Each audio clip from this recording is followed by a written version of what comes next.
नमो सिद्धाणं नमो आयर्याणं नमो वज्रायाणं नमो लोये सौवसाहुणं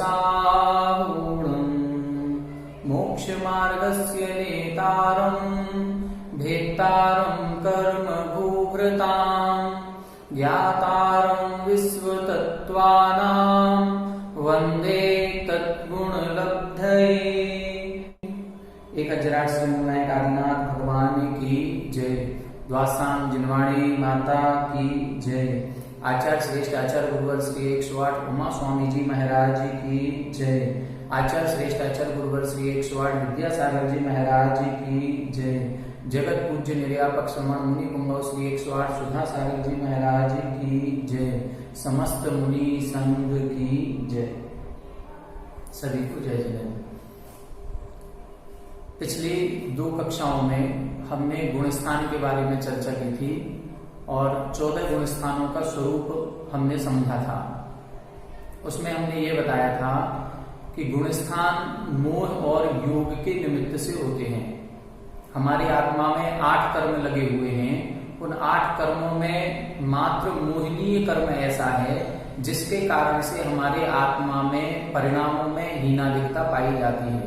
कभी हमारे परिणाम संक्लेशित होते हैं, कभी हमारे परिणाम विशुद्ध हो जाते हैं।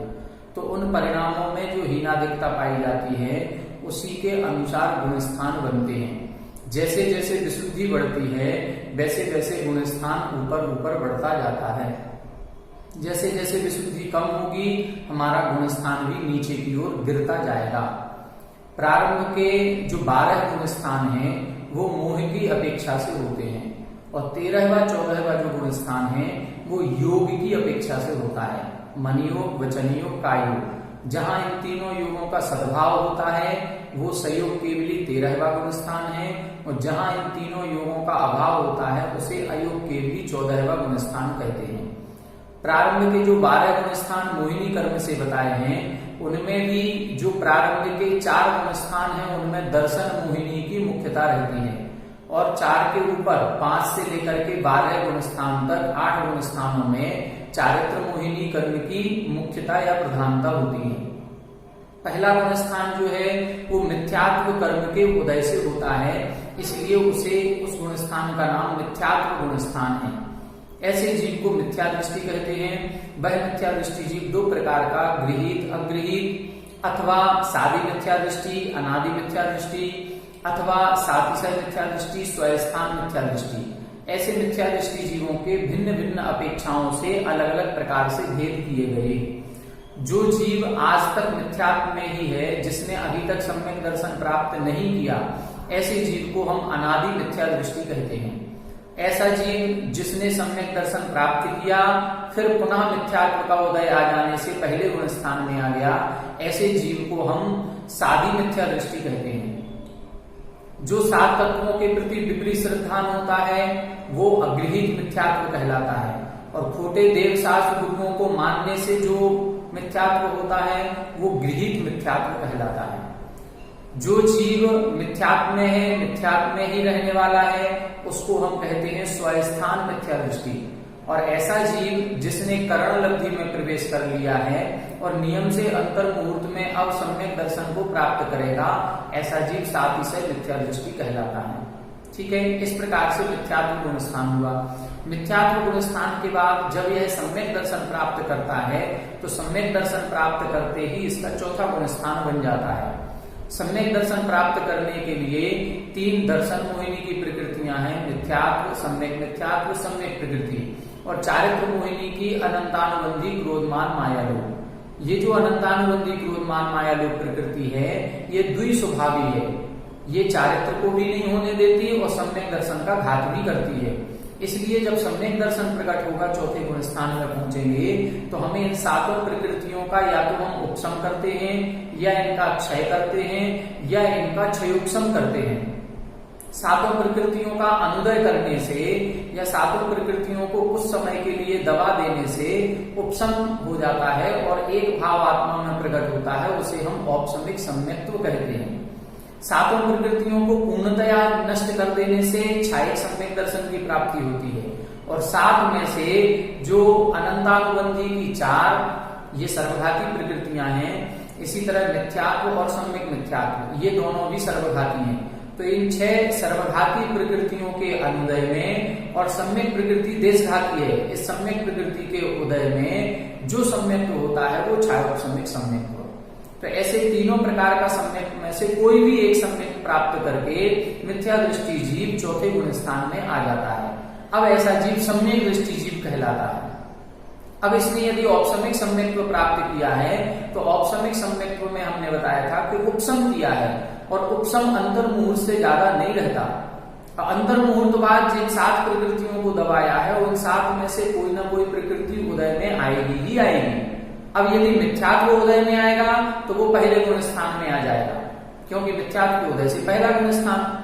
यदि उसके सम्यक मिथ्यात्व प्रकृति उदय में आती है तो गुण स्थान तीसरा हो जाएगा। तीसरे गुण स्थान का नाम है मिश्र, और ये गुण स्थान सम्यक मिथ्यात्व प्रकृति के उदय में बनता है। इस गुण स्थान में मिले जुले परिणाम होते हैं, ना सम्यक्त्व के परिणाम है ना मिथ्यात्व के परिणाम है, ना ये जीव सम्यक दृष्टि है ना ये जीव मिथ्या दृष्टि है। फिर कैसा है, ये मिश्र परिणाम वाला है। इसलिए इस गुण स्थान में जीव का मरण नहीं होता, इस गुण स्थान में आयुबंध भी नहीं होता, इस गुण स्थान में विग्रह गति नहीं बनेगी, मारणांतिक समुद्घात भी नहीं होता। तो ऐसी कुछ विशेषताएं तीसरे गुण स्थान की हैं। जब वो औपसम्यक सम्यक दृष्टि जो चौथे गुण स्थान में है उसके ना तो मिथ्यात्व का उदय आया ना सम्यक मिथ्यात्व का उदय आया, किसका उदय आ गया, अनंतानुबंधी का उदय आ गया। तो अनंतानुबंधी का उदय आ जाने से यह जीव दूसरे गुण स्थान में आ जाता है। उसका सम्यक दर्शन तो नाश हो जाता है, सम्यक दर्शन नाश हो गया, लेकिन अभी मिथ्यात्व को प्राप्त नहीं हुआ। ये कहा जाता है कि सम्यक दर्शन रूपी शिखर से नीचे गिर गया, लेकिन मिथ्यात्व रूपी भूमि जमीन को प्राप्त नहीं हुआ। तो बीच का अवस्था जो है उसको हम दूसरा गुण स्थान कहते हैं। ये गुण स्थान ज्यादा देर के लिए नहीं होता है, ये उत्कृष्ट से क्षयावली और जघन्य से एक समय के लिए ही होता है। तो इस दूसरे गुण स्थान की परिभाषा क्या बनाते हैं, औपसम्यक सम्यक दृष्टि जीव के उस उपसम के काल में से अनंतानुबंधी क्रोध मान माया लोभ में से किसी भी एक कसाय के उदय आने पर सम्यक दर्शन नष्ट हो जाता है, लेकिन मिथ्यात्व को प्राप्त नहीं होता है। तो उस बीच की अवस्था को दूसरा गुण स्थान कहते हैं। ठीक है, तो ऐसे अपन ने 4 गुण स्थान समझ लिए। अब चौथे गुण स्थान के ऊपर जब 5वां गुण स्थान बनता है तो ऐसे जीव को 2 काम करने हैं, एक बहिरंग करना है, एक अंतरंग। बहिरंग में क्या करना है, बहिरंग में 5 पापों का स्थूल रूप से त्याग करना है, उसको प्रतिमाएं लेनी है, उसको एलक चुल्लक या आरिका माता जी के रूप में अपने आप को स्वीकार करना होगा। वो व्रत लेगा, कौन से, देश व्रत। तो बाहर से तो 5 पापों का स्थूल रूप से त्याग करेगा, और अंतरंग में उसके जो अभी 7 प्रकृतियों का उपसम 6 उपसम था, अनंतानुबंधी अनुदय में थी, अब उसको अप्रत्याख्यान कसाय का भी अनुदय करना होगा। अभी उसकी कसाय 6 महीने से ज्यादा नहीं चल रही थी, चौथे गुण स्थान में अनंतानुबंधी नहीं थी उसके, जो भी कसाय थी 6 महीने में वो अपने आप को संभाल लेता था। लेकिन अब पंचम गुण स्थान होते ही उसको अपने आप को 15 दिन में संभालना होगा। किसी से लड़ाई झगड़ा हो रहा है या किसी अन्य पर पदार्थों से राग ज्यादा है तो उस राग को भी 15 दिन में खत्म करना होगा। ममत्व परिणाम नहीं रखना होगा ज्यादा। तो ये सब राग द्वेष क्रोध मान माया लोभ ये 15 दिन से ज्यादा नहीं रखेगा, तब उसका गुण स्थान बनेगा पंचम। फिर यही जीव प्रत्याख्यान कसाय का भी अनुदय करेगा और अपनी कसाय को अंतर्मुहूर्त से ज्यादा नहीं रखेगा, तब ये कहलाएगा महावृत्ति। बहिरंग से 5 पापों का सूक्ष्म रूप से भी त्याग करेगा और अंतरंग से प्रत्याख्यान कसाय का भी अनुदय कर देगा, तब इसका गुण स्थान बनेगा 6वां। अब यही जीव अभी देखो इसने अनंतानुबंधी का अनुदय कर दिया, अप्रत्याख्यान का अनुदय कर दिया, प्रत्याख्यान का भी अनुदय कर दिया, लेकिन जो संजुलन कसाय है ये संजुलन कसाय का तीव्र उदय होता है तो 6वां गुण स्थान बनता है। और जब इसी संजुलन कसाय का मंद उदय कर लेता है तो 7वां गुण स्थान बन जाता है। अप्रमत्त अवस्था उसकी हो जाती है, प्रमाद से रहित हो जाएगा। वह अपनी जो सामायिक आदि है उन क्रियाओं को पूर्ण सावधानी से करेगा, अपनी आत्मा की ओर अपनी दृष्टि को ले जाएगा। तो ये 7वां गुण स्थान हो गया। अब सप्तम गुण स्थान के ऊपर की प्रोसेस थोड़ी सी अलग है। सप्तम गुण स्थान के हम दो भाग करेंगे, एक स्वास्थान अप्रमत्त व्रत, एक सातिशय अप्रमत्त व्रत। स्वास्थान अप्रमत्त वाला 7वें से 6वें की ओर आता है और सातिशय अप्रमत्त वाला 7वें गुण स्थान से 8वें गुण स्थान की ओर जाता है। अब 7वें गुण स्थान से जब 8वें की ओर जाएंगे तो 8वें, 9वें, 10वें, 11वें, 12वें गुण स्थान में श्रेणी आरोहण होता है। ये श्रेणियां दो प्रकार की होती हैं, उपसम श्रेणी और छपक श्रेणी। अभी हमने दर्शन मोहिनी का उपसम किया था, अब हम क्या करना है, अब हमें इन बाकी की 21 प्रकृतियों का उपसम करना है, जो मोहिनी कर्म की चारित्र मोहिनी की हैं, अप्रत्याख्यानावरण, प्रत्याख्यानावरण, संजुलन, इन सारी कसायों का अनुदय उपसम करना है या इनका क्षय करना है। तो इस शेष 21 प्रकृतियों के उपसम या क्षय करने के लिए श्रेणी आरोहण किया जाता है। जब इन 21 प्रकृतियों का उपसम करने के लिए श्रेणी आरोहण होती है तो उसको हम उपसम श्रेणी कहते हैं, ठीक है। और जब इन्हीं 21 प्रकृतियों के क्षय करने के लिए जो श्रेणी आरोहण होती है उसको हम छपक श्रेणी कहते हैं। यदि हमने किसी आयु का बंध कर लिया है, आगामी आयु का, तो ऐसा जीव छपक श्रेणी पर नहीं चढ़ता। क्यों? क्योंकि छपक श्रेणी पर तद्भव मोक्षगामी ही जाते हैं, जिनको उसी भाव से मोक्ष जाना है। ऐसा जीव अगली आयु का बंध नहीं करता। यदि उसने आयु का बंध कर लिया है तो अब वो उपसम श्रेणी ही चढ़ेगा, क्योंकि उसको अगली आयु में जाना। दूसरा इसमें क्या है कि छपक श्रेणी जो चढ़ता है उसके लिए छायक सम्यक दर्शन की अनिवार्यता है। छपक श्रेणी चढ़ने के लिए छायक सम्यक दर्शन होना जरूरी है। उपसम श्रेणी के लिए छायक सम्यक दृष्टि भी चढ़ सकता है और द्वितीय उपसम वाला भी चढ़ सकता है। उपसम सम्यक के दो भेद होते हैं, प्रथमोपसम और द्वितीयोपसम। मिथ्या दृष्टि जीव जो उपसम सम्यक दर्शन प्राप्त करता है वो प्रथमोपसम कहलाता है, और छायोपसमिक सम्यक दृष्टि जीव उपसम श्रेणी चढ़ने के लिए जो सम्यक प्राप्त करता है वो द्वितीयोपसम कहलाता है। तो यहां से अब दो मार्ग हो जाएंगे 7वें गुण स्थान से, 8वां, 9वां, 10वां, 11वां ये होगा उपसम श्रेणी का, और 8वां, 9वां, 10वां, 12वां ये होगा छपक श्रेणी का। छपक श्रेणी वाला जीव 11वें गुण स्थान में नहीं जाता। क्यों नहीं जाता? इसका कारण समझे अपन। जो अब 8वें, 9वें, 10वें गुण स्थान में अपन जब जाएंगे तो यहां पर कर्म प्रकृतियों का क्षय करते हैं। तो जिसने मोहिनी कर्म का क्षय कर दिया वो 10वें से सीधा 12वें में जाएगा, क्योंकि उसने मोह का क्षय कर दिया है, तभी उसको संज्ञा मिलती है क्षीण मोह।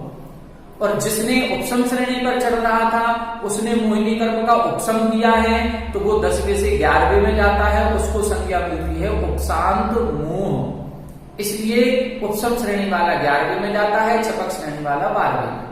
छपक श्रेणी वाला फिर 12वें के बाद 13वें में जाएगा, 14वें में जाएगा और उसको मोक्ष हो जाएगा। लेकिन उपसम श्रेणी वाला 11वें के आगे नहीं जाता। क्यों? क्योंकि उसने कर्मों का उपसम किया था और उपसम का काल समाप्त होते ही वो कर्म प्रकृतियां पुनः उदय में आ जाएंगी, और उदय में आते ही वह गुण स्थान उसका नीचे गिर जाएगा, वो पुनः लौटेगा। इसलिए उपसम सम्यक जो उपसम श्रेणी वाला है यह जीव निश्चित रूप से नियम से नीचे की ओर आता ही आता है। अब 8वें आदि गुण स्थान में देखें, 8वें गुण स्थान का नाम है अपूर्व करण। जहां नित्य नए नए परिणाम बनते हैं उसको हम अपूर्व करण गुण स्थान कहते हैं। इस गुण स्थान में एक भी कर्म प्रकृति का ना तो उपसम होता है न क्षय होता है।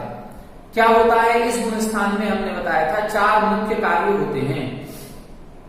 एक कार्य होगा गुण संक्रमण, असंख्यात गुण श्रेणी निर्जरा, स्थिति कांडघात और अनुभाग कांडघात। गुण संक्रमण में क्या होता है, जो अशुभ प्रकृतियां हैं वो शुभ प्रकृतियां रूप परिवर्तित होने लगती हैं। असंख्यात गुणित क्रम में कर्मों की निर्जरा होने लगती है। जो उत्कृष्ट स्थिति थी कर्मों की, उन स्थितियों का ऊपर से उपरिम पूर्वों से उनका घात होने लगता है, जिसको हम स्थिति कांडघात कहते हैं। और अनुभाग, जो अशुभ प्रकृतियों का अनुभाग है, वो अनुभाग भी धीरे धीरे कम होने लगता है, अनंत गुना हीन कर देते हैं 8वें गुण स्थान में। फिर इस प्रकार अब ये 9वें गुण स्थान में प्रवेश करते हैं। अब 9वें गुण स्थान में 2 प्रकार के जीव गए हैं, एक उपसम श्रेणी से चढ़ने वाला, एक छपक श्रेणी से चढ़ने वाला। जो उपसम श्रेणी से चढ़ने वाला जीव 9वें गुण स्थान में गया है, वह 9वें गुण स्थान में 20 प्रकृतियों का उपसम करेगा। वो 20 प्रकृतियां कौन सी होंगी? वो 20 प्रकृतियां होंगी नव नु कसाय और 11 प्रकृतियां और होंगी। कौन कौन सी होंगी? वो अप्रत्याख्यानावरण की, प्रत्याख्यानावरण की 4 ये और संजुलन की 3, लोभ को छोड़ देंगे। इस प्रकार से वह 20 प्रकृतियों का उपशम करेगा 9वें गुण स्थान में। और जो छपक श्रेणी वाला गया है 9वें गुण स्थान में, वो 20 का क्षय तो करेगा ही करेगा, लेकिन साथ में वो अन्य 16 प्रकृतियों का भी क्षय करता है। वो 16 प्रकृतियां कौन सी होती हैं? 13 नाम कर्म की और 3 दर्शनावरण कर्म की। इन 16 प्रकृतियों को भी क्षय करता है। फिर अब क्या होगा? अब जो उपशम श्रेणी वाला 9वें वाला था वो 10वें गुण स्थान में पहुंचेगा और ये भी 10वें में पहुंचेगा। जब ये 10वें गुण स्थान में पहुंचते हैं तो अब 10वें गुण स्थान में एक कसाय और बची। कौन सी? संजुलन लोभ। इसको बोलते हैं सूक्ष्म सांप्राय। सूक्ष्म सांप्राय का मतलब जहां पर कसाय अत्यंत मंद है, अत्यंत सूक्ष्म है, उसको हम सूक्ष्म सांप्राय गुण स्थान कहते हैं। तो यहां कौन सी कसाय है? संजुलन लोभ कसाय का उदय है। वो भी संजुलन लोभ कैसी है? वो भी संजुलन लोभ अत्यंत मंद है। छपक श्रेणी वाला जो जीव है इस संजुलन लोभ को भी बहुत कूट करके बहुत बारीक कर देता है, अत्यंत मंद कर देता है। हमने कल उदाहरण दिया था हल्दी का, कि जैसे हल्दी होती है बड़ी गांठ, उसको खल्लड़ में कूट करके हम छोटे छोटे पीस करते हैं, फिर मिक्सी में घुमा करके उसका बारीक कर देते हैं। तो उस 10वें गुण स्थान में जो संजुलन लोभ है वो इसी प्रकार का संजुलन लोभ होता है, बिल्कुल बारीक। अब 10वें गुण स्थान के परिणामों से जो छपक श्रेणी वाला है वो इस संजुलन लोभ को नष्ट करेगा और जो उपशम श्रेणी वाला है वो इस संजुलन लोभ का उपशम करेगा। जो उपशम करेगा वो 11वें में जाएगा, उपशांत मोह, और जो क्षय करेगा वो 12वें में जाएगा, क्षीण मोह। तो ऐसे संपूर्ण मोहिनी कर्म के उपशम से जो गुण स्थान बना वो उपशांत मोह छद्मस्त वीतराग 11वां गुण स्थान है। और जिसने संपूर्ण मोहिनी कर्म का क्षय कर दिया, अब जो गुण स्थान बना उसका नाम है क्षीण मोह छद्मस्त वीतराग 12वां गुण स्थान। अब जो 11वें गुण स्थान में पहुंचा है, ऐसा जीव 11वें गुण स्थान से नियम से नीचे गिरेगा। अब इसके नीचे गिरने के 2 कारण हो सकते हैं। एक कारण तो क्या होगा कि इसने जो उपशम किया था उस उपशम का काल समाप्त हो गया। जो कर्म प्रकृति संजुलन लोभ को दबाया इसने सबसे लास्ट में, तो संजुलन लोभ को दबाया और वो संजुलन लोभ मान लो उसको दबाने का समय 1 मिनट का था, तो 1 मिनट पूरा हो गया, वो संजुलन लोभ वापस उदय में आ जाएगी, तो इसका गुण स्थान वापस 10वां हो जाएगा। लेकिन यदि मान लो संजुलन लोभ को 1 मिनट के लिए दबाया था और इसकी आयु जो थी वो 15 सेकंड की या 30 सेकंड की ही थी, तो वो 15 सेकंड या 30 सेकंड जल्दी पूरे हो जाएंगे तो ये मरण हो जाएगा। मरण होते ही अब जैसे ही मरण इसका हुआ तो इसका गुण स्थान कौन सा हो जाएगा? सीधा चौथा। मतलब ये 11वें से गिर करके सीधा चौथे गुण स्थान में आएगा। इसकी जो विग्रह गति बनेगी वो चौथे गुण स्थान की बनेगी। तो जो भौच है इसको बोलते हैं भौच है। भौच का मतलब मरण हो जाना, इस पर्याय का नाश हो जाना। तो जब पर्याय ही नाश हो गई, मरण हो गया, तो ये 11वें से सीधा चौथे में आता है।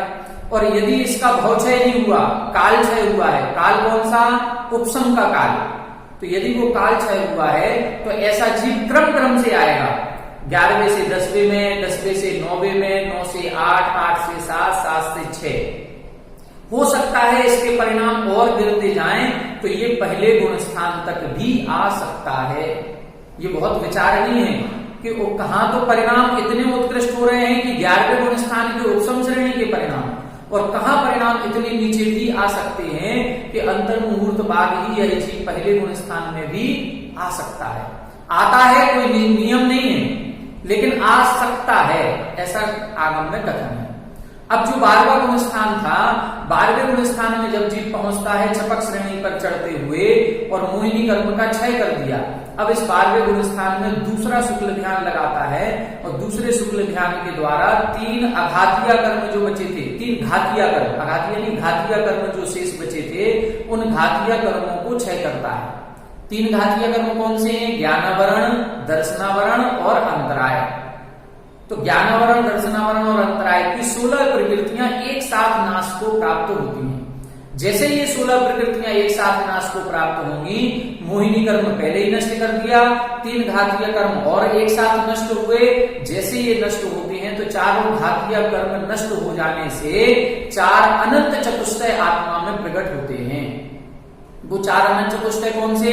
ज्ञान आवरण के नाश से अनंत ज्ञान, दर्शन आवरण के नाश से अनंत दर्शन, मोहिनी के नाश से अनंत सुख और अंतराय कर्म के नाश से अनंत वीर्य प्रकट हो जाता है। और जैसे ही ये 13वां गुण स्थान प्रकट होता है, वो मुनिराज जहां बैठे थे अभी, वहां से 5000 धनुष ऊपर उठ जाते हैं और 5000 धनुष ऊपर उठ करके वहां उनके समौ शरण की रचना होती है। अब वो समौ शरण में विराजेंगे, समौ शरण में उनकी दिव्य ध्वनि खिलेगी। अब दिव्य ध्वनि होगी, 12 सभाएं लगेंगी, इंद्र आदि आएंगे, ये सारी क्रियाएं वहां चलेंगी। अब समौ शरण में क्या होगा? समौ शरण में ये अपनी आयु पर्यंत रहेंगे। अब मान लो कि ये जो 13वां गुण स्थान है, ये 8 वर्ष अंतर मुहूर्त की अवस्था में भी प्राप्त किया जा सकता है। जैसे कोई एक जीव है, वो सर मनुष्य पर्याय में उत्पन्न हुआ, 8 वर्ष अंतर मुहूर्त का हुआ और उसको सम्यक दर्शन प्राप्त हुआ, दीक्षा ली और दीक्षा लेते ही ध्यान में बैठ गया, अंतर मुहूर्त में केवल ज्ञान हो गया। अब केवल ज्ञान होते ही यह जीव अब पूरे जीवन पर्यंत, अब उसकी आयु कितनी है? मान लो 1 पूर्व कोटि की आयु है, तो 1 पूर्व कोटि पर्यंत ये 13वें गुण स्थान में विहार करेंगे, समौ शरण लगता रहेगा। जैसे महावीर भगवान ने 30 वर्ष में दीक्षा ली और 12 वर्ष बाद उनको केवल ज्ञान हो गया, 42 वर्ष की उम्र में केवल ज्ञान हो गया। केवल ज्ञान होते ही 13वां गुण स्थान बन गया। अब इनकी आयु थी 72 वर्ष की, तो 30 वर्ष है अभी। अब ये 30 वर्ष तक क्या करेंगे? अब 30 वर्ष तक ये 13वें गुण स्थान में रहेंगे और 13वें गुण स्थान में रहते हुए केवली भगवान बन करके विहार करेंगे, समौ शरण लगेगा। अब विहार कहाँ करेंगे? इच्छा तो उनकी होती नहीं, क्योंकि इच्छाएं होती हैं मोहिनी कर्म के कारण से, वो मोहिनी कर्म नष्ट हो गया। तो हमारे और आपके पुण्य के उदय से जहां के जीवों का पुण्योदय होगा, वहां उन मुनिराज का विहार होगा, वो तीर्थंकर केवली का विहार वहां हो जाए और वहां जाकर के उनका समौशरण लगे।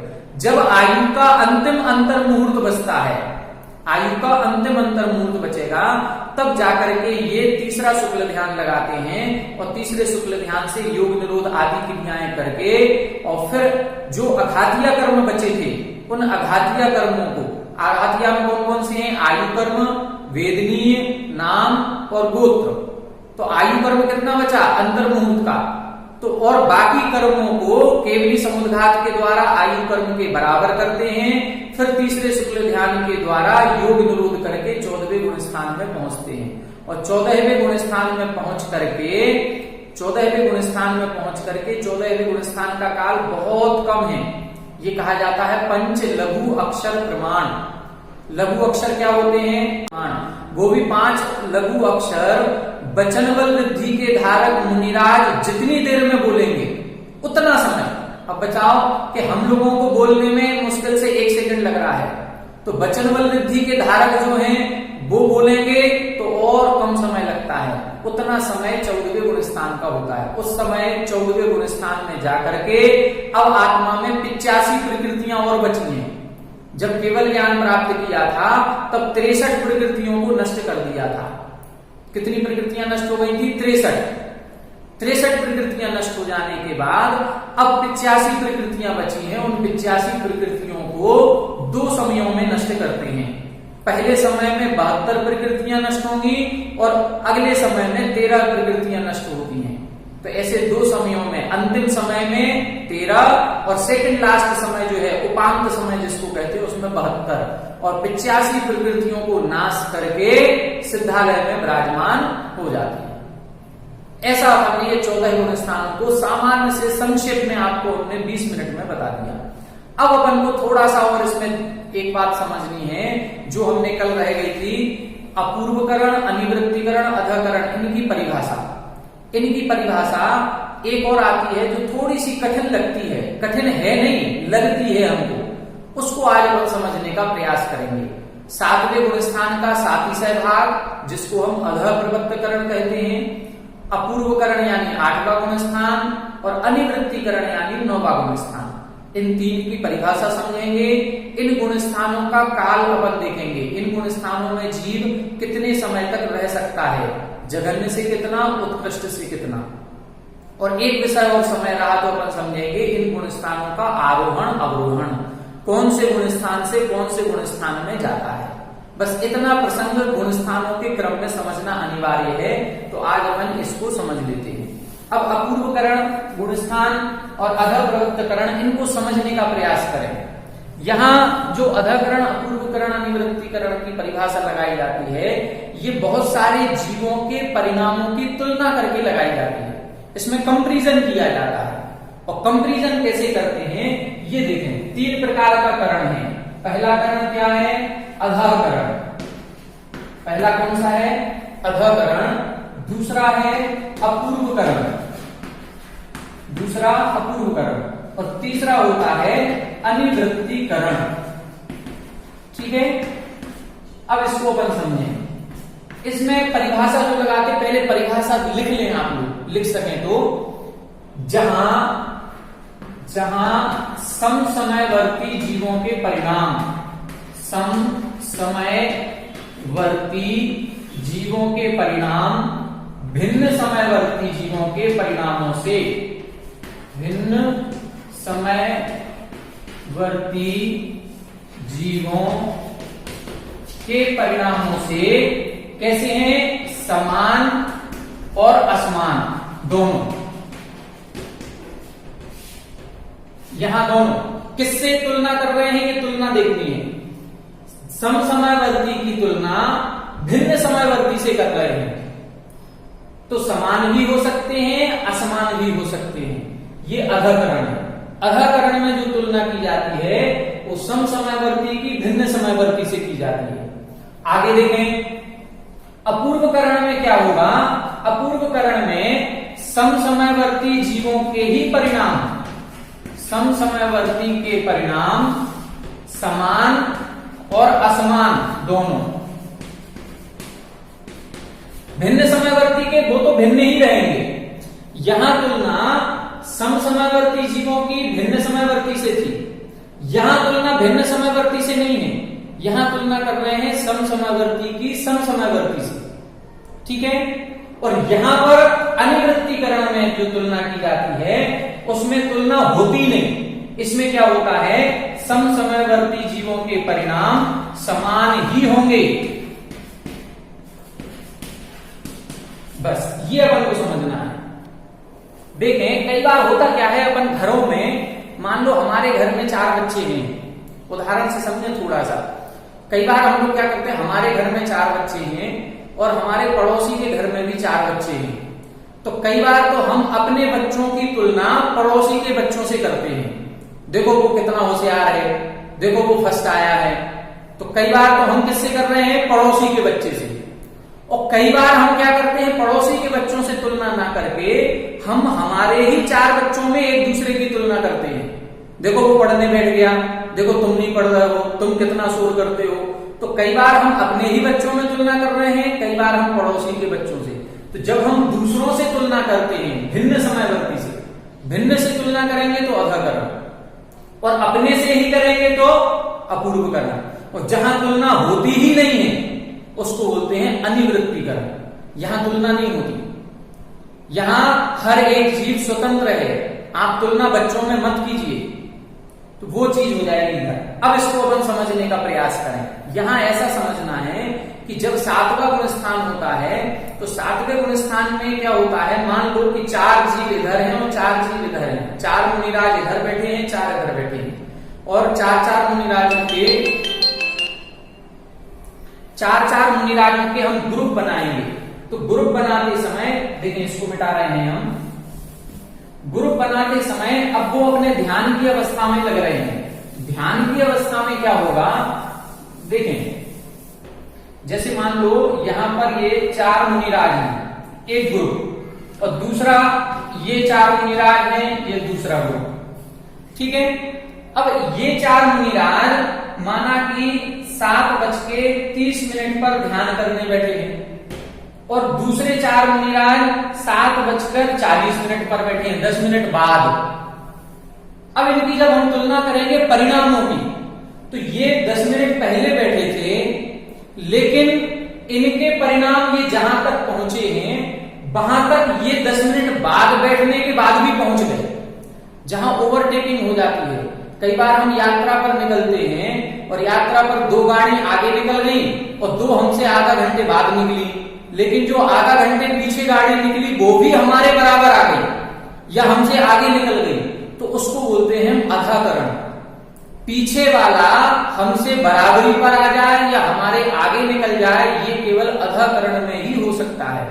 मतलब जो साधु बाद में बने, हो सकता है कि एक साधु की दीक्षा 2 महीने पहले हो गई या 20 साल पहले हो गई और दूसरे साधु की दीक्षा बाद में हुई, लेकिन दोनों जब ध्यान करने बैठे तो जो नए दीक्षित साधु थे उनके परिणाम बहुत अच्छे हो गए, पुराने साधु के नहीं हुए।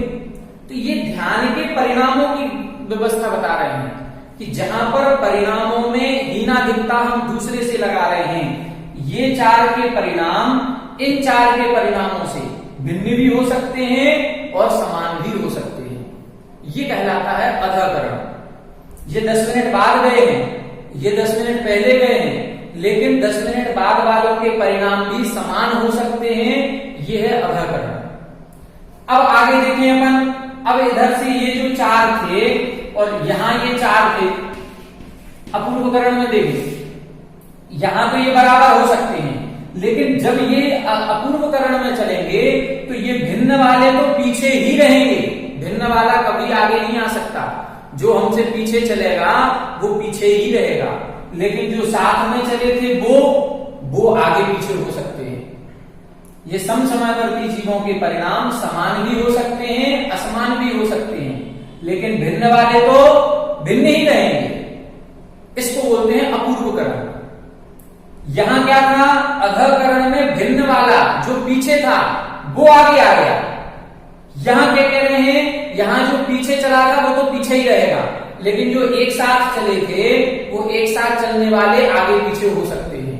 तो समसमयवर्ती जीवों के परिणाम समान भी और असमान भी, लेकिन भिन्न वाले के तो भिन्न ही रहेंगे। और तीसरा एक और अनिवृत्तीकरण होता है, यहां पर समसमयवर्ती जीवों के परिणाम समान ही होंगे और ये भिन्न ही होंगे। ये अंतर है। यहां अपन ऐसे भी समझ सकते हैं, जैसे 4 लाइन हाईवे होता है, तो 4 लाइन हाईवे पर हम लोग ओवरटेक करते हैं, आगे निकल जाते हैं, पीछे वाला भी आगे निकल गया।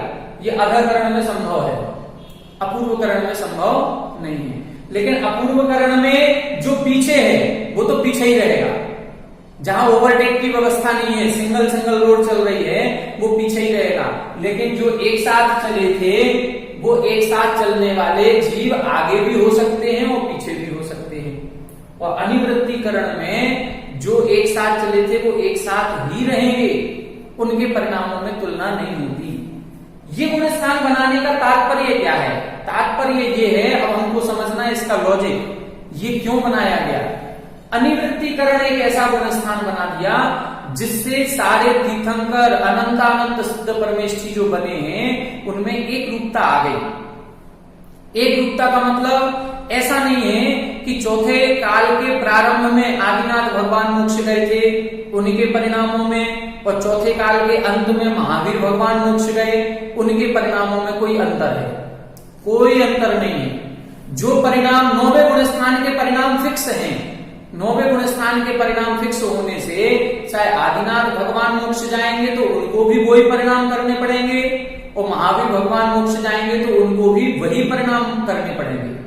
इवन वो तीर्थंकर थे, भरत चक्रवर्ती भी मोक्ष गए होंगे तो उनको भी वही परिणाम करने पड़े, और हम मोक्ष जाएंगे सामान्य के लिए तो हमको भी वही परिणाम करने पड़ेंगे। एक भी परिणाम में कमी नहीं आ सकती। हम लोग कई बार क्या करते हैं, सामान्य से उदाहरण होता है कि कई बार हमारे बेटे हमारे बच्चे हम लोगों की मार्कशीट देख लेते हैं तो वो क्या कहते हैं, अरे पापा आपके तो 50% थे और हमारे से आप कह रहे हो कि 90% आना चाहिए। तो हम लोग क्या तर्क देते हैं, अरे हमारे जमाने में पढ़ाई बहुत कठिन थी, हमारे जमाने में मास्टर बहुत कठिन कॉपी चेक करते थे, हमारे जमाने में पेपर सही नहीं हुआ था, कुछ ना कुछ इस तरह की बातें। यहां ये नहीं चलेगा, यहां कोई बहाना नहीं चलेगा। ये मोक्ष का मार्ग है, कर्म निर्जरा का मार्ग है। 9वें गुणस्थान में ही कर्म के उपशम होते हैं, 9वें में ही क्षय होता है। तो जो परिणाम है कर्म क्षय करने के वही परिणाम करने पड़ेंगे। हम ये नहीं कह सकते हैं कि कि उत्सर्पणी में जो तीर्थंकर बनेंगे वो बहुत अच्छे परिणाम करेंगे, अवसर्पणी में जो करेंगे वो थोड़े से ऐसे ही परिणामों से हो जाएगा, नहीं होगा। यहाँ चाहे उत्सर्पणी हो चाहे अवसर्पणी हो, चाहे विदेह क्षेत्र के तीर्थंकर आदि हो, चाहे भरत क्षेत्र के हो, चाहे ऐरावत क्षेत्र के हो, जो भी जीव मोक्ष जाएगा उसको 9वें गुण स्थान के एक समान परिणाम ही करने पड़ेंगे। इसका नाम है अनिवृत्तिकरण, जहां पर परिणामों में कोई अंतर नहीं होता। अनिवृत्तिकरण, करण मतलब परिणामों में अंतर नहीं है। अवगाहना में अंतर हो सकता है, आदिनाथ भगवान 500 धनुष के, महावीर भगवान 5 हाथ के, तो इनमें अंतर हो सकता है 7 हाथ में। अजितनाथ भगवान 450 धनुष के, ऐरावत क्षेत्र के कुछ और अवगाहना होगी, कोई मोटे होंगे, कोई पतले होंगे, कोई काले होंगे, कोई गोरे होंगे, कोई भाव से स्त्री वेद वाले होंगे, कोई भाव से पुरुष वेद वाले होंगे, कुछ भी हो सकता है। ये अंतरंग की इसकी बात नहीं कर रहे हैं शरीर की, यहां बात चल रही है परिणामों की। तो यहां मतलब हमें यह समझना है कि आदिनाथ भगवान ने 1000 वर्ष तक तपस्या की, बाहुबली भगवान ने 1 वर्ष तक तपस्या की, और भरत चक्रवर्ती को अंतर्मुहूर्त में केवल ज्ञान हो गया। मतलब अब हम श्रेष्ठ किसको कहें? हमें तो ऐसा लगेगा आदिनाथ भगवान श्रेष्ठ हैं, 1000 वर्ष तक तपस्या की, बाहुबली भगवान थोड़े कम, और हम यदि 9वां गुण स्थान समझेंगे तो हम ये कहेंगे भरत चक्रवर्ती श्रेष्ठ हैं। क्यों? क्योंकि भरत चक्रवर्ती को 9वें गुण स्थान के परिणाम बनाने में मात्र अंतर्मुहूर्त लगा, केवल अंतर्मुहूर्त में वो 9वें गुण स्थान के परिणाम बना लिए, और आदिनाथ भगवान को वो परिणाम बनाने में 1000 वर्ष लग गए। तो श्रेष्ठ कौन हुआ? श्रेष्ठ तो फिर हम भरत चक्रवर्ती को कहेंगे कि जो परिणाम वैराग्य के या कर्म निर्जरा के जितने जल्दी बना ले वो ज्यादा श्रेष्ठ है। तो यहां पर हमें यह समझना है कि चाहे जितने अनंतानंद सिद्ध परमेष्ठी हुए हैं, चाहे होंगे, उन सबको एक से परिणाम करने पड़ेंगे। यहां कोई हीना दिखता नहीं है। ऐसा नहीं है कि तीर्थंकर थे तो उनको कम मेहनत करनी पड़ी होगी, कम परिणामों में कर्म निर्जरा हो गई होगी, नहीं हुआ होगा। ये 9वां गुण स्थान 6वें 7वें इस अपूर्वकरण अधिकरण में हो सकता है। ये इसमें हीन परिणाम अधिक परिणाम हो सकते हैं। ये शॉर्टकट चल सकता है इधर कि यहां पर अधकरण में जो अब 1000 वर्ष हम बना रहे हैं, वो 1000 वर्ष इधर 6वें 7वें गुण स्थान में लगे उनको। 8वें 9वें गुण स्थान 9वें गुण स्थान में नहीं लगा। 9वें गुण स्थान का समय यदि 2 सेकंड का है तो 2 सेकंड ही आदिनाथ भगवान को लगेंगे, 2 सेकंड ही भरत चक्रवर्ती को लगेंगे, 2 सेकंड ही महावीर भगवान को लगेंगे। उधर 2 से 3 सेकंड नहीं लग सकते। वहां पर एक एक समय के परिणाम निश्चित हैं। यदि हम 2 सेकंड बोल रहे हैं तो पहले सेकंड में क्या परिणाम होने हैं, दूसरे सेकंड में क्या परिणाम होने हैं, ये दोनों परिणाम निश्चित हैं और हर एक जीव को वही परिणाम करने पड़ेंगे, तब कर्म नष्ट होंगे। ये है अनिवृत्तिकरण। ये इतना बढ़िया गुण स्थान रखा है जिससे हम सिद्धों में भेद करना बंद कर देंगे। इससे सारे तीर्थंकर, सारे सिद्ध परमेष्ठी, चाहे वो सामान्य केवली हो, चाहे तीर्थंकर केवली हो, चाहे उपसर्ग केवली हो, कोई भी केवली हो, सब समान हो जाएंगे। जो लोग ये गुण स्थान नहीं समझते हैं उनके मन में तरह तरह की बातें आती हैं कि तीर्थंकर बहुत पुण्यशाली है और जो सामान्य केवली है वो ऐसे ही है। ऐसे ही नहीं है, उन्होंने भी वही मेहनत की है, वही परिणामों को नष्ट किया है, और तीर्थंकरों ने भी वही किया। तीर्थंकरों के बस बाह्य पुण्य का उदय है, जो समोसरण की विभूति आदि मिल जाती है, देव आ जाएंगे, बाकी तो सब समान है, एक समान। ये है अनिवृत्तिकरण। तो यहां अनिवृत्तिकरण में कभी तुलना नहीं होती, बस ये अपन को ध्यान रखना है। यहां पर किसी भी जीव की तुलना दूसरे से नहीं कर सकते, सबके परिणाम एक से ही होंगे। जो मेहनत हमने हाई स्कूल की परीक्षा बोर्ड एग्जाम में की थी और हमारे इतने परसेंट आए हैं, वही परिणाम तुम्हें, जैसे वो वैकल्पिक उत्तर होते हैं कि 4 विकल्प में एक सही है, बस जो एक सही है वो उसी पे नंबर मिलेंगे। तो हमने भी यदि उस पे टिक किया होगा तो नंबर मिलेगा, और तुमने भी किया होगा तो तुम्हें नंबर मिलेगा, नहीं तो नहीं। ऐसा नहीं है कि किसी की राइटिंग अच्छी थी इसलिए उसको ज्यादा नंबर मिल गए, उसने अच्छा लिखा होगा इसलिए ज्यादा नंबर मिल गया, उसकी वर्डिंग बहुत अच्छी रही होगी इसलिए ज्यादा नंबर, ऐसा कुछ भी नहीं है। अपन लोग जो परीक्षाओं में एक दूसरे पर करते रहते हैं कमेंट्स, और एक दूसरे को हम हीनादिक बनाते हैं कि तुमसे हमने बहुत अच्छा और हमने से तुमने बहुत अच्छा लिखा, ऐसा कुछ भी नहीं है। यहाँ तो जब वो इसीलिए कंपटीशन एग्जाम जो होते हैं उन सभी कंपटीशन एग्जाम में वैकल्पिक व्यवस्था कर दी गई। वैकल्पिक व्यवस्था से ये बिल्कुल फिक्स हो गया कि यहाँ कोई कंपैरिजन नहीं है, किसी के साथ भेदभाव नहीं है, इसलिए ये अनिवृत्तीकरण गुण स्थान है। ठीक है, तो यहां पर जहां समसमयवर्ती जीवों के परिणामों की तुलना भिन्न समयवर्ती से करें और भिन्न समयवर्ती समसमयवर्ती के बराबर आ जाएं या आगे निकल जाएं, वो अधःकरण। बस ये अधःकरण स्थिति ऐसी है जहां पीछे वाला आगे निकल सकता है। अपूर्वकरण अनिवृत्तीकरण में पीछे वाला पीछे ही रहेगा। अपूर्वकरण में जो एक साथ चले थे उन एक साथ में आगे पीछे हो सकते हैं, हो सकता है एक साथ चले थे लेकिन दो लोग पीछे रह गए, दो आगे निकल गए। लेकिन यहां अनिवृत्तीकरण में जो समान एक साथ चले थे वो एक साथ ही रहेंगे, वो कभी पीछे नहीं हो सकते। ये इन तीनों करणों का भाव होता है।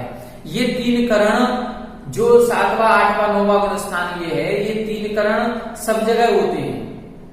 इधर गुण स्थान रूप में इसलिए बताया क्योंकि ये कर्म निर्जरा की कर्म क्षय की बात है।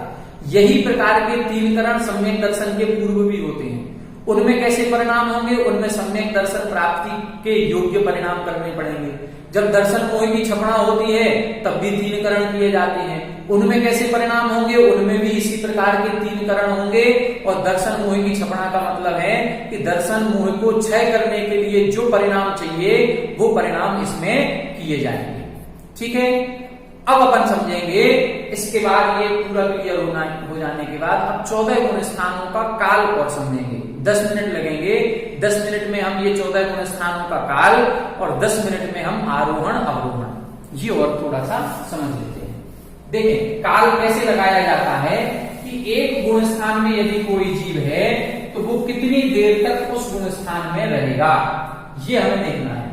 ठीक है, एक जीव एक गुण स्थान में कितने समय तक रह सकता है, अधिक से अधिक और कम से कम, उसको बोलते हैं हम काल। तो यहां अपन 3 कॉलम बनाएंगे। एक इस तरह से इधर लिखेंगे अपन गुण स्थान, ठीक है, और यहां लिखेंगे अपन जघन्य काल और यहां लिखेंगे उत्कृष्ट काल। ठीक है, अब अपन गुण स्थान लिखेंगे पहला। पहले गुण स्थान का काल 3 प्रकार से लगाया जाता है। पहले गुण स्थान का काल कितने? 3 प्रकार से। पहले गुण स्थान में 3 प्रकार के जीव होंगे। कौन कौन से? एक होता है अनादि अनंत, अनादि अनंत। दूसरा होता है अनादि शांत और तीसरा होता है साधि शांत। ठीक है, ये पहले गुण स्थान के 3 प्रकार के जीव। अनादि अनंत का मतलब है कुछ जीव ऐसे हैं जो अनादि काल से मिथ्यात्व में हैं और अनंत काल तक मिथ्यात्व में ही रहेंगे, उनको कभी सम्यक दर्शन नहीं होगा। तो ऐसे जीव कौन से हैं? ऐसे जीव हैं अभव्य जीव या फिर दूरांदूर भव्य। ठीक है, इनका जगत उत्कृष्ट काल नहीं होता। इनका तो काल कितना है? अनादि अनंत। अनादि काल से मिथ्यात्व में है और अनंत काल तक मिथ्यात्व में रहेंगे। इनको कभी मोक्ष नहीं होगा, ये कभी सम्यक दर्शन प्राप्त नहीं करेंगे, ये मिथ्यात्व में ही रहेंगे। ठीक, अब दूसरा देखें अनादि शांत। अनादि शांत का मतलब क्या है?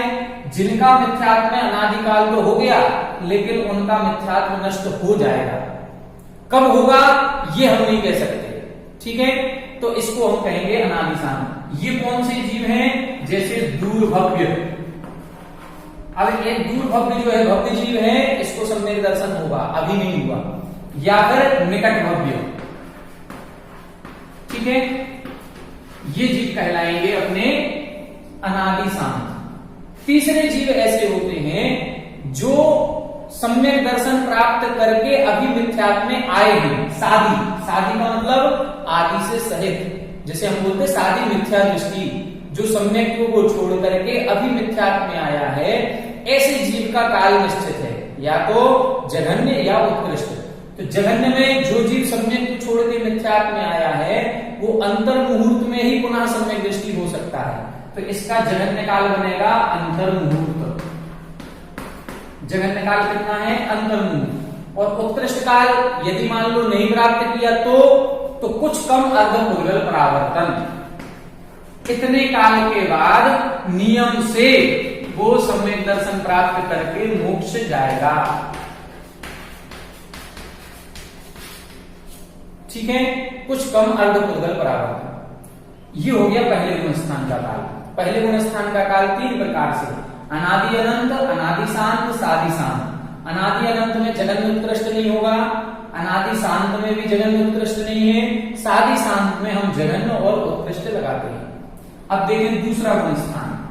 दूसरे गुण स्थान का काल हमने बताया था, औपसमिक सम्यक दृष्टि जीव नीचे गिरता है और अनंतानुबंधी के उदय में जब आता है तब दूसरा गुण स्थान। तो कम से कम एक समय और अधिक से अधिक 6 आवली, 6 आवली, इससे ज्यादा समय दूसरे गुण स्थान का नहीं होता। तीसरे गुण स्थान का काल कितना है? जघन्य भी अंतर्मुहूर्त और उत्कृष्ट भी अंतर्मुहूर्त। मतलब तीसरे गुण स्थान में अधिक देर तक नहीं रुकेगा, क्योंकि ये मिश्र परिणति है, अनिर्णय की स्थिति है। इसमें निर्णय हो जाएगा, या तो ये तीसरे से चौथे में सम्यक दृष्टि बन जाएगा या फिर मिथ्या दृष्टि बन जाएगा। तो इस प्रकार से ये तीसरे गुण स्थान का काल जगना है अलग अलग प्रकार से। गुण स्थान का काल अलग होता है और सम्यक दर्शन का काल अलग होता है।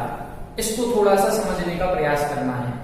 चौथे गुण स्थान में हम सम्यक दृष्टि हो जाते हैं, और जब सम्यक दृष्टि हो जाएंगे तो सम्यक दृष्टि के सम्यक दर्शन 3 प्रकार के, औपसमिक, छायक और छायोपसमिक। तो 3 तो सम्यक दर्शन के काल हैं। जैसे सम्यक का काल लेंगे औपसमिक। औपसमिक का काल कितना होता है? जघन्य अंतर्मुहूर्त और उत्कृष्ट भी अंतर्मुहूर्त। ठीक है। छायोपसमिक, छायोपसमिक का जघन्य काल अंतर्मुहूर्त और उत्कृष्ट काल 66 सागर। ठीक है। छायक का काल कितना होता है? छायक सम्यक दर्शन का काल सम्यक दर्शन की अपेक्षा से तो अनादि अनंत हो गया, आपको अनंत तक रहेगा, लेकिन संसार की अपेक्षा से लगाया जाता है तो छायक सम्यक दृष्टि जीव संसार में कब तक रहेगा? तो हो सकता है अंतर मुहूर्त में ही वो छायक सम्यक दर्शन प्राप्त करके और मोक्ष प्राप्त कर ले, और नहीं किया तो अधिकतम 3 या 4 भाव में मोक्ष जाता है। तो जो 3 भाव में मोक्ष जाता है उसका उत्कृष्ट काल बनता है। वो उत्कृष्ट काल कैसे बनेगा? इसका बनता है 3 भाव में। तो 2 पूर्व कोटि में 8 वर्ष अंतर मुहूर्त कम, 8 वर्ष कम कर दे रहे, ठीक है, और 33 सागर। ये छायक सम्यक दर्शन का काल है। फिर से देखें, छायक सम्यक दर्शन जिसको हो गया, मान लो हमें छायक सम्यक दर्शन हुआ, मनुष्य को ही होता है, और मनुष्य की आयु कर्म भूमि की उत्कृष्ट होती है 1 पूर्व कोटि की। तो 8 वर्ष अंतर मुहूर्त में वो योग्यता प्राप्त होगी। तो 8 वर्ष अंतर मुहूर्त तक तो हम मिथ्या दृष्टि रहे, वो कम कर दिया। अब 8 वर्ष अंतर मुहूर्त में जैसे ही सम्यक दर्शन प्राप्त किया तो अब यहां से हम सम्यक दृष्टि प्रारंभ हो गए। अब यहां से हम पूरे 1 पूर्व कोटि तक सम्यक के साथ रहे। फिर यहां से हमने 33 सागर की देवों की आयु का बंद किया, वहां 33 सागर तक सम्यक के साथ रहेंगे, और वहां से मरण करके आएंगे तो हम सम्यक के साथ ही रहेंगे और पूरी 1 पूर्व कोटि तक रहेंगे। तो कितना काल हो गया ये अपना? 2 पूर्व कोटि में 8 वर्ष अंतर मुहूर्त कम और 33 सागर। ये है सम्यक्त्व का काल, ये गुण स्थान का काल नहीं है। ये हम लोग भूल करते हैं, इसलिए हमने इसको समझाया। अब गुण स्थान का काल कैसे निकालेंगे? क्यों नहीं है गुण स्थान का काल? क्योंकि चौथे गुण स्थान में अधिकतम कितने समय तक रहेंगे? गुण स्थान नहीं बदलना चाहिए। चौथे से यदि 5वां हो गया या 6वां हो गया तो फिर चौथे गुण स्थान का काल थोड़ी रहा, फिर तो वो 5वां 6वां हो गया। हमें ये देखना है कंटिन्यू केवल चौथा गुण स्थान बना रहे, ना तो पहला दूसरा तीसरा हो, ना 5वां 6वां 7वां हो, केवल चौथा गुण स्थान ही बना रहे, वो अपन को देखना है। तो ऐसी स्थिति बनती है जब चौथे गुण स्थान का काल निकालेंगे तो ये 3 को नहीं लेंगे अपन, इसको नहीं लेंगे, ये तो सम्यक्त्व का काल है। अब चौथे गुण स्थान का काल देखें, यहां चौथे गुण स्थान का उत्कृष्ट काल बनेगा, अंतर मुहूर्त बनेगा जघन्य काल, ठीक है। और उत्कृष्ट कितना बनेगा? ये प्रारंभ करेंगे जैसे हमने 33 सागर देवों में पहुंचाया, तो 33 सागर बिना मुनि बने नहीं जा सकते, मुनि बन के ही 33 सागर की आयु का बंद होगा। तो फिर क्या करें? मुनि का गुण स्थान तो 6वां 7वां होता है, तो हम 33 सागर की आयु का बंधन मुनि में करवा दिए।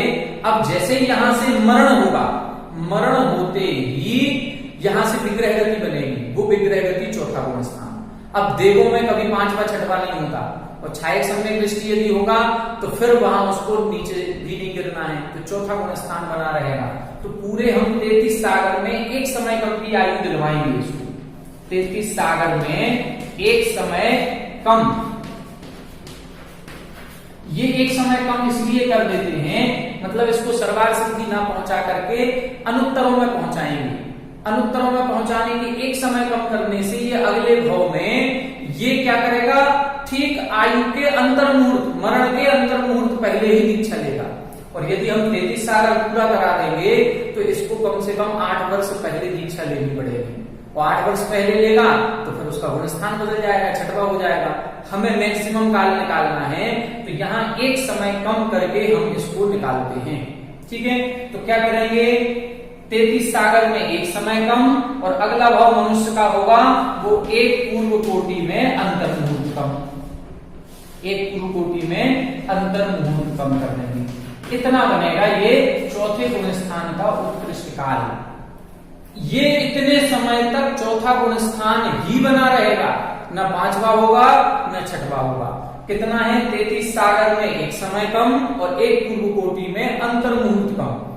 मतलब यहां से विग्रह गति प्रारंभ हुई देवों की, तो यहां से पूरा 33 सागर देवों का रहा, चौथा गुण स्थान रहेगा एक समय कम तक। वहां से मरण करके मनुष्य बना तो भी सम्यक दर्शन के साथ है। पूरे जीवन भर एक पूर्व कोटि तक चौथे गुण स्थान सम्यक दृष्टि रहेगा, बस अंतिम अंतर मुहूर्त में वो दीक्षा लेगा, तब गुण स्थान बदल जाएगा और मोक्ष चला जाएगा। इस प्रकार से इधर ये 33 सागर में एक समय कम और एक पूर्व कोटि में अंतर मुहूर्त कम, ये चौथे गुण स्थान का काल हो जाता है। अब पांचवें गुण स्थान का, अब आगे सरल है, अब कुछ भी नहीं है। ये गुण स्थान का काल थोड़ा सा महत्वपूर्ण था और इसमें अपन को समझने में टाइम लगता है। बाकी अब बिल्कुल अंतर मुहूर्त अपन समझ लेंगे जल्दी। अब आगे देखें पांचवें गुण स्थान में क्या स्थिति बनेगी। पांचवें गुण स्थान केवल 2 गतियों में होता है।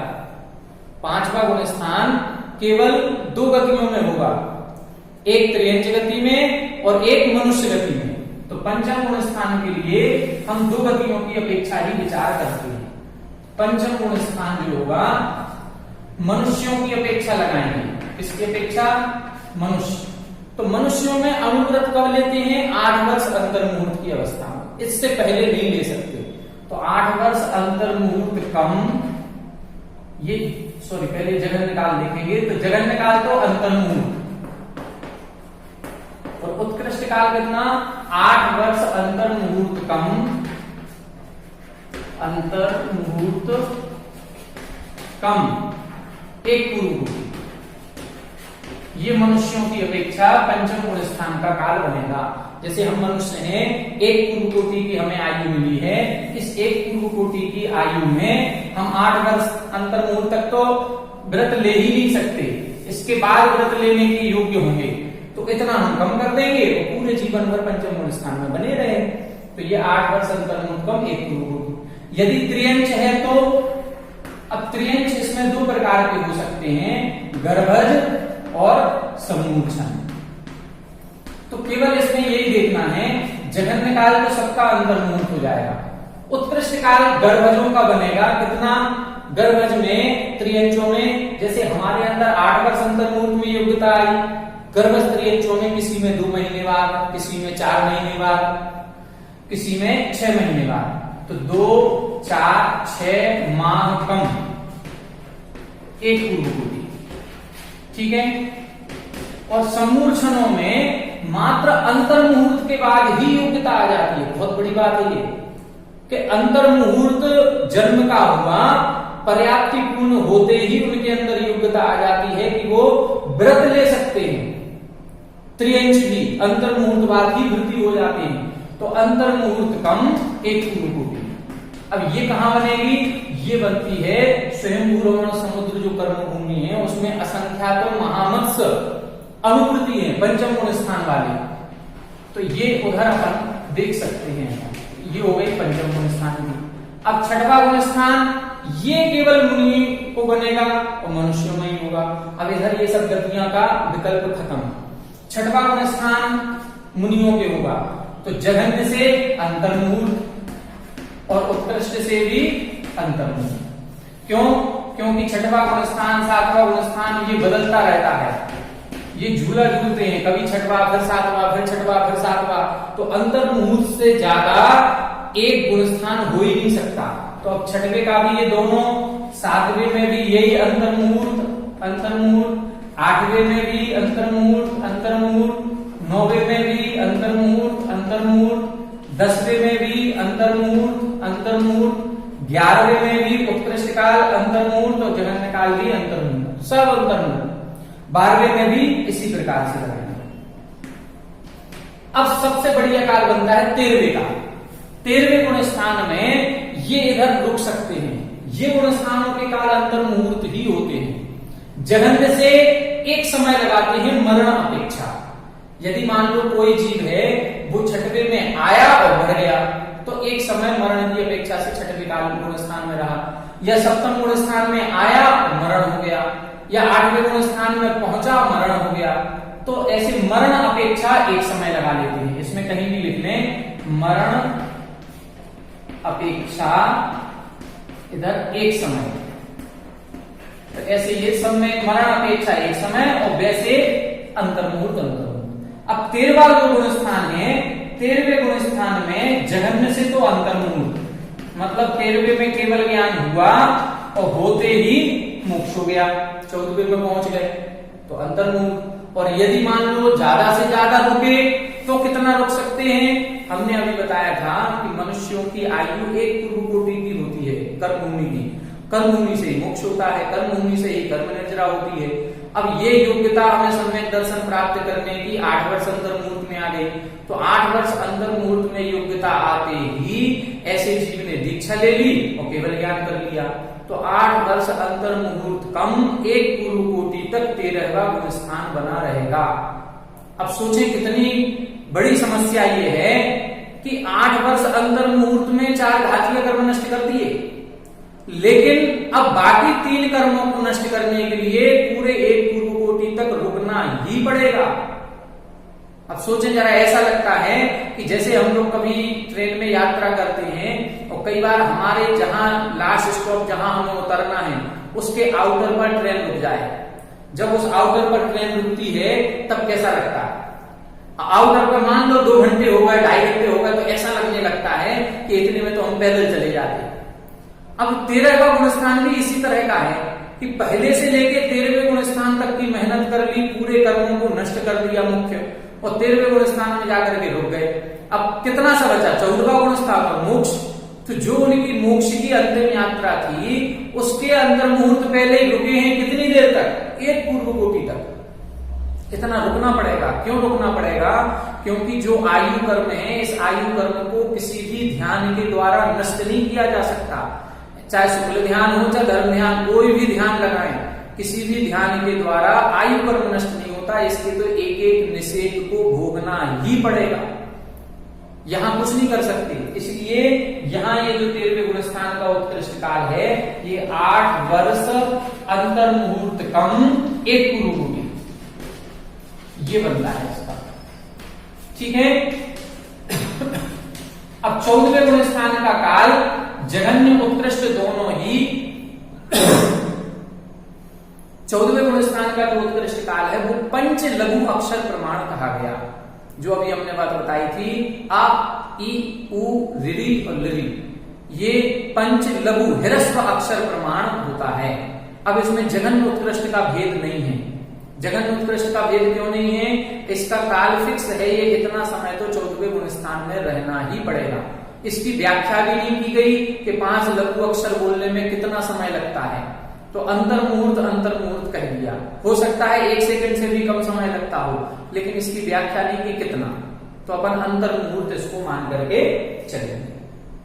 ठीक है। इस प्रकार से ये गुण स्थानों का काल हो गया। अपन ने पूरा समझ लिया। मुख्य रूप से इसमें पहला गुण स्थान, चौथा और 5वां, ये 3 गुण स्थान समझने के हैं। बाकी तो सब अंतर्मुहूर्त अंतर्मुहूर्त अंतर्मुहूर्त है। इसमें कोई विशेष टाइम नहीं लगता है। तो 5वें गुण स्थान में बता दिया। पंचम गुण स्थान देवों और नारियों में तो होता नहीं है, केवल मनुष्य त्रियंचों में होगा। तो मनुष्य में योग्यता कब आएगी? 8 वर्ष तक मुहूर्त में, तो उतना कम कर दे 1 पूर्व कोटि में। त्रियंच गर्भज होते हैं, गर्भजों में 2 महीने में, किसी में 4 महीने में योग्यता आती है, तो उस अपेक्षा से 2-4 महीने कम 1 पूर्व कोटि। और जो समूह संत्रियंच होते हैं उनमें अंतर मुहूर्त कम 1 पूर्व कोटि। ये उत्कृष्ट काल इस गुण स्थान का बन जाता है। अब अपन एक छोटी सी चीज और समझ लें, गुण स्थानों का आरोहण और अवरोहण। इसलिए क्योंकि ये टॉपिक अपने गुण स्थान का जो है ये अपना अब खत्म हो जाएगा।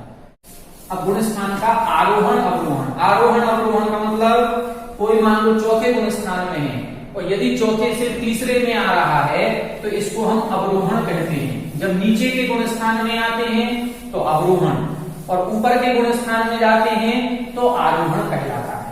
ठीक है, जब नीचे के गुण स्थान में आएंगे तो अवरोहण और ऊपर के गुण स्थान में तो आरोहण। अब देखें अपन कौन सा गुण स्थान वाला कहां जाता है। इसके लिए अपन उसी तरह से 3 कॉलम बना लेंगे, बिल्कुल सरल है, इसमें कोई टाइम नहीं लगना है। इधर लिखेंगे अपन गुण स्थान, इधर आरोहण और यहां अवरोहण। ठीक है, इसके लिए एक मोबाइल नंबर याद करना है अपन को। वो नंबर याद कर लेंगे तो हम ये सारी चीज बना लेंगे। क्या है मोबाइल नंबर देख लें। देखें 412 556 333 421 11। ये नंबर याद करना है। इस नंबर को देखते चलेंगे हम आरोहण अवरोहण बना लेंगे। क्या मतलब, जैसे पहला गुण स्थान, पहले गुण स्थान के 4 मार्ग हैं। कितने मार्ग हैं? 4। ये लिखा 412, सबसे पहले क्या लिखा? 4। तो पहले गुण स्थान से 4 मार्ग हैं। पहले से अब नीचे तो आएगा नहीं, कोई होता ही नहीं है, तो अवरोहण तो होना नहीं है इसमें, आरोहण हो सकता है। तो पहले से ये तीसरे में जा सकता है, पहले से चौथे में जा सकता है, पहले से 5वें में और पहले से 7वें में। मतलब पहले गुण स्थान से जैसे ही सम्यक दर्शन प्राप्त होगा हम चौथा कर सकते हैं। यदि सम्यक दर्शन के साथ साथ हमने अप्रत्याख्यानावरण कषाय का भी अनुदय कर दिया तो पहले से सीधा 5वां, और यदि हमने प्रत्याख्यानावरण कषाय का भी अनुदय कर दिया तो पहले से सीधा 7वां गुण स्थान। तीसरा किसको बनेगा? तीसरा सादी मिथ्या दृष्टि जीव के बनता है, क्योंकि ये सम्यक मिथ्या प्रकृति के उदय में बनता है, इसलिए ये सादी मिथ्या दृष्टि जीव के बनेगा। अब दूसरा गुण स्थान, दूसरे गुण स्थान का मार्ग कितना है? 1। मतलब ये इसका एक ही रास्ता है, दूसरे गुण स्थान वाला ऊपर नहीं जाता, तो आरोहण तो ये करेगा नहीं, अवरोहण करेगा तो दूसरे वाला नीचे ही आता है पहले गुण स्थान में। ठीक है, अब देखें तीसरा गुण स्थान, तीसरे गुण स्थान के 2 मार्ग, ऊपर जाएगा तो चौथे में और नीचे आएगा तो पहले में। ऐसा जीव या तो सम्यक दृष्टि हो जाएगा या मिथ्या दृष्टि हो जाएगा, या तो सम्यक दृष्टि हो गया तो चौथा, मिथ्या दृष्टि हो गया तो पहला। ठीक है, चौथे गुण स्थान वाले के कितने मार्ग हैं? 5। चौथे वाला ऊपर जाएगा तो 5वें में या 7वें में। छठवा क्यों नहीं लिख रहे हैं? जब भी गुण स्थान बनता है चढ़ते समय, तो छठवा गुण स्थान चढ़ते समय नहीं बनता, छठवा उतरते समय ही बनता है। मतलब 7वें वाला ही 6वें में आएगा, पहले दूसरे तीसरे चौथे 5वें वाला 6वें में नहीं जाता, ये नियम है। तो अपन सर जब आरोहण कराएंगे तो ऊपर 2 और नीचे चौथे वाला है, तो ये तीसरे में भी आ सकता है, दूसरे में भी आ सकता, पहले में भी। 5 मार्ग हो गए, 1 2 3 4 5। अब 5वां गुण स्थान देखें, इसके भी 5 मार्ग हैं, तो 5वें वाला ऊपर जाएगा तो 7वें में। मान लो अनुवृत्ति है अभी और अब उसने प्रत्याख्यानावरण कषाय का भी अनुदय कर दिया और दीक्षा ले ली, तो ये महावृत्ति बनेगा सीधा 7वां गुण स्थान। और नीचे आया तो ये चौथे में भी आ सकता है, तीसरे में भी, दूसरे में भी और पहले में भी। 6वें गुण स्थान के 6 मार्ग हैं, तो 6वें वाला ऊपर 7वें में जाएगा, नीचे 5 4 3 2 और 1 सभी में आ सकता है। ठीक, 7वें वाले के कितने मार्ग हैं? 3। 7वें वाला ऊपर जाएगा तो 8वें में और नीचे आएगा तो 6वें में। और यदि 7वें में आते ही मरण हो गया तो मरण होते ही गुण स्थान चौथा, तो ये चौथा लगेगा मरण अपेक्षा, मरणापेक्षा। ठीक है, तो ये 7वें वाला ऊपर 8वें में, नीचे 6वें में, मरण अपेक्षा चौथा। इसी तरह से 8वें वाला ऊपर 9वें में, नीचे 7वें में, मरण अपेक्षा चौथा। 9वें वाला ऊपर 10वें में, नीचे 8वें में, और मरण अपेक्षा चौथा। अब देखें 10वें वाला ऊपर 11वें में भी जा सकता है और 12वें में भी जा सकता है। 10वां गुण स्थान है तो ऊपर 11वें में भी जाएगा और 12वें में। जो उपसम श्रेणी चढ़ेगा वो 11वें में, जो छपक श्रेणी चढ़ेगा वो 12वें में। ठीक है, और नीचे आएगा तो 9वें में और मरण हो गया तो चौथे में। तो ये कितने हो गए, ये अपन 10वें गुण स्थान में इधर पहुंच गए 4। अब आगे देखें, अब आगे कौन सा है 2 1 1 1। तो 11वें गुण स्थान वाला, जो 11वें वाला है, 11वें के 2 ही मार्ग हैं, ये ऊपर भी जाता तो आरोहण तो करेगा नहीं। अब क्या करेगा, ये अवरोहण करेगा। ये क्या करेगा, अवरोहण। तो अवरोहण करने के लिए ये नीचे जाएगा। तो नीचे जाने के 2 मार्ग, काल क्षय और भव क्षय। काल क्षय करेगा तो 11वें से 10वें में आएगा और भव क्षय करेगा तो चौथे में आएगा। ठीक है, तो ये 11वें गुण स्थान के 2 ही मार्ग हैं। और 12वें से ऊपर, 12वें का एक ही मार्ग 13वें में, 13वें का एक ही मार्ग 14वें में, और 14वें का एक ही मार्ग ऊपर मोक्ष। ऐसे ये गुण स्थानों का आरोहण अवरोहण होता है। फिर से इसको एक बार देख लें। पहले गुण स्थान वाले का अवरोहण तो होना नहीं, नीचे तो आना नहीं है, ऊपर जाएगा तो तीसरे, चौथे, 5वें, 7वें में। दूसरे वाले का आरोहण नहीं होता, ऊपर नहीं जाता, ये नीचे ही जाता है तो पहले में। तो ये अपन को देखना है। पहले गुण स्थान के 4 मार्ग हैं, 1 2 3 4। दूसरे गुण स्थान का एक ही मार्ग है, ये अवरोहण। तीसरे गुण स्थान के 2 मार्ग, या तो ये ऊपर जाएगा तो चौथे में सम्यक दृष्टि हो जाएगा, और नीचे आएगा तो पहले में मिथ्या दृष्टि। ठीक है, तो इस प्रकार से चौथे गुण स्थान के 5 मार्ग, चौथे और 5वें भी। तो ऊपर जाएगा तो 5वां 7वां, नीचे आएगा तो तीसरा, दूसरा, पहला। 5वें के फिर 5 मार्ग हैं, तो ऊपर जाएगा तो 7वां, नीचे आएगा तो चौथा, तीसरा, दूसरा, पहला। ठीक है, 6वें के 6 मार्ग, ऊपर जाएगा तो 7वां, नीचे आएगा तो 5 4 3 2 1, पांचों में आ सकता है। 7वें से अपन के मार्ग थोड़े से ऐसे हो जाएंगे। 7वें से ऊपर जाएगा तो 8वें में, नीचे आएगा तो 6वें में, और यदि मरण हो गया तो मरण अपेक्षा चौथे में। ठीक है, 8वें में, 8वें गुण स्थान से ऊपर 9, नीचे 7, एक ऊपर जाएगा या एक नीचे आएगा, और मरण हो गया तो चौथा। 9वें का ऊपर जाएगा तो 10वां, नीचे आएगा तो 8वां, मरण हो गया तो चौथा। 10वें गुण स्थान से 2 मार्ग। यदि उपसम श्रेणी वाला है तो उपसम श्रेणी वाला 11वें में जाएगा, छपक श्रेणी वाला 12वें में जाएगा, और नीचे आएगा तो 9वें में।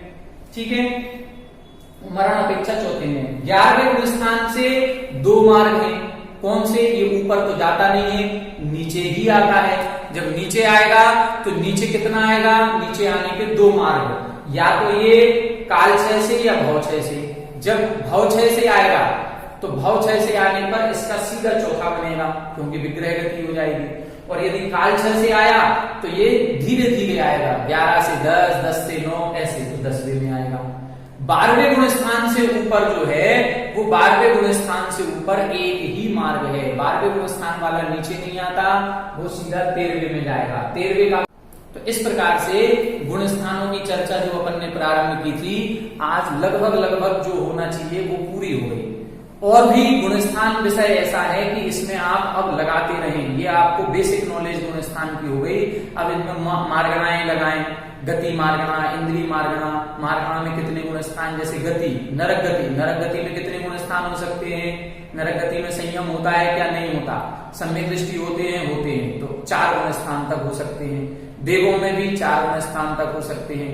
मनुष्य तो 14 गुण स्थान तक भी जा सकता है, तो 1 से 14। त्रियंचों में कितने होंगे, त्रियंच में 5 गुण स्थान तक हो सकता है, तो 1 से 5 गुण स्थान। ये गति मार्गणा हो गई। इंद्रिय मार्गणा में लगाएं एक इंद्री, दो इंद्री, तीन इंद्री, चार इंद्री वाले जीव क्या सम्यक दर्शन प्राप्त कर सकते हैं? नहीं कर सकते, क्योंकि संगी बनानी है, पर्याप्तक बनानी है, तो नहीं होगा। तो सम्यक दर्शन के लिए संगी पंचेंद्री होना जरूरी है।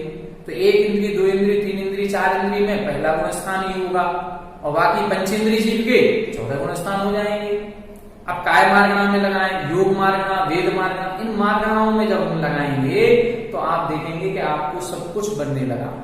अब गुण स्थानों का जो बेसिक नॉलेज थी वो आपको बता दी। अब इसके बाद आप लोग मेहनत करें और अन्य जितने भी टॉपिक्स हैं उनमें सब में गुण स्थान लगाने का प्रयास करें। आज